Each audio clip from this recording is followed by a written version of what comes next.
说来也怪，在刘銮雄的后宫中，原配妻子宝永琴最喜欢的就是蔡少芬，不仅自掏腰包请名师帮她补习英语，报班教她社交礼仪，甚至公开维护说她不是小三。这里面究竟是什么玄学？做女友做到原配都满意，还甘愿花钱培养？其实宝永琴从来都不是一个简单的女人。这个在加拿大留学时与刘銮雄相恋的姑娘，带着潮汕女人特有的韧劲，不仅说服父母抵押房产支持丈夫创业，更在最初的岁月里身兼秘书、会计数职。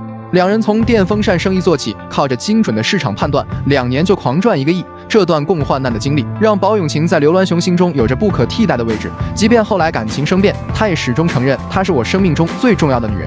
但财富的膨胀往往伴随着欲望的失控。1980年代后期的刘銮雄开始在娱乐圈流连忘返。刚拿下港姐冠军的混血美女李嘉欣，用持量行凶的姿态闯入了这段关系。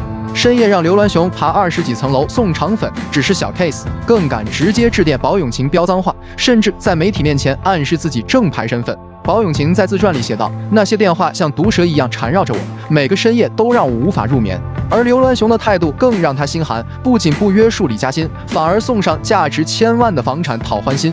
就在这场婚姻风暴中，蔡少芬的出现显得格外不合时宜。1991年刚获得港姐季军的她，正被母亲的赌债逼得走投无路。这位出身单亲家庭的女孩，从15岁起就被迫承担家庭重担，母亲每次输钱就会哭着哀求阿芬帮帮妈妈。为了偿还累积的数百万赌债，17岁的蔡少芬在家人安排下进入名利场，也就是在这时被刘銮雄注意到。与李嘉欣的主动出击不同，蔡少芬的接近带着明显的无奈。她在多年后接受采访时隐晦表示，那段日子就像活在地狱，每天都在数着还钱的日子。刘銮雄对她确实出手阔绰。蔡少芬18岁生日时，她在丽晶酒店摆下40桌盛宴，送上的钻石项链闪瞎媒体镜头。6年间陆续赠予的5处房产，总值高达1.6亿港元。但这些看似甜蜜的馈赠，实则更像一场交易。蔡少芬用青春换取家庭喘息的机会，刘銮雄则享受着掌控感。最让人意外的是宝永琴的态度，他不仅没将蔡少芬视为敌人，反而在多个场合释放善意。有知情人透露，宝永琴曾私下对朋友说，李嘉欣想抢我的位置，关之琳想分我的家产，只有蔡少芬，她只是想赚钱还债。这种清醒的认知让她做出了反常的举动。既然无法阻止丈夫身边有女人，不如选择一个无害的存在。她给蔡少芬请英语老师，是希望这个总在公开场合因语言不通闹笑话的女孩，能更体面地应对社交场合，教她礼仪规范，实则是在划定边界。要陪在刘銮雄身边可以，但不能像李嘉欣那样越界。蔡少芬显然读懂了这份好意，她从不像其他女星那样高调秀恩爱，更不会在媒体面前暗示自己的特殊地位。这种不争不抢的姿态，让宝永琴愈发觉得她懂事。但这场微妙的平衡，终究被蔡母的贪婪打破。即便刘銮雄陆续偿还了2000万赌债，蔡母的毒瘾却越来越大，甚至偷偷抵押蔡少芬名下的房产继续豪赌。1997年，不堪重负的蔡少芬在旧金山拍摄期间精神崩溃，助理发现她吞服过量安眠药，被紧急送医。更让她绝望的是，母亲和阿姨竟联合向媒体爆料，称她是自愿和大刘在一起，只为了过富贵日子。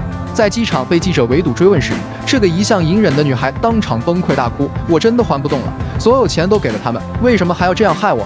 这场公开处刑成了蔡少芬的人生转折点。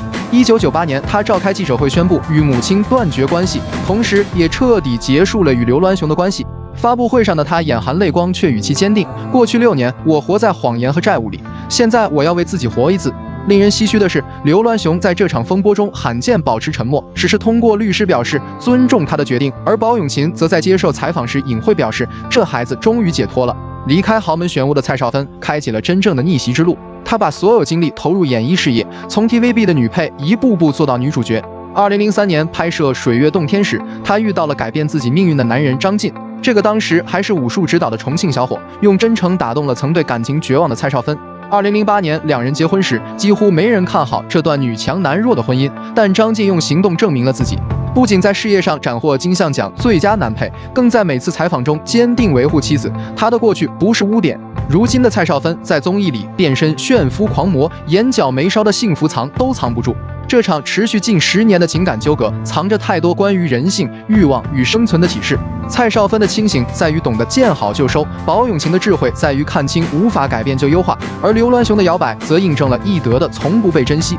如今再看蔡少芬在镜头前幸福的笑容，对比宝永琴临终的遗憾，或许能明白，在豪门这场游戏里，真正的赢家从来不是争到多少财富地位，而是能否守住本心，及时止损。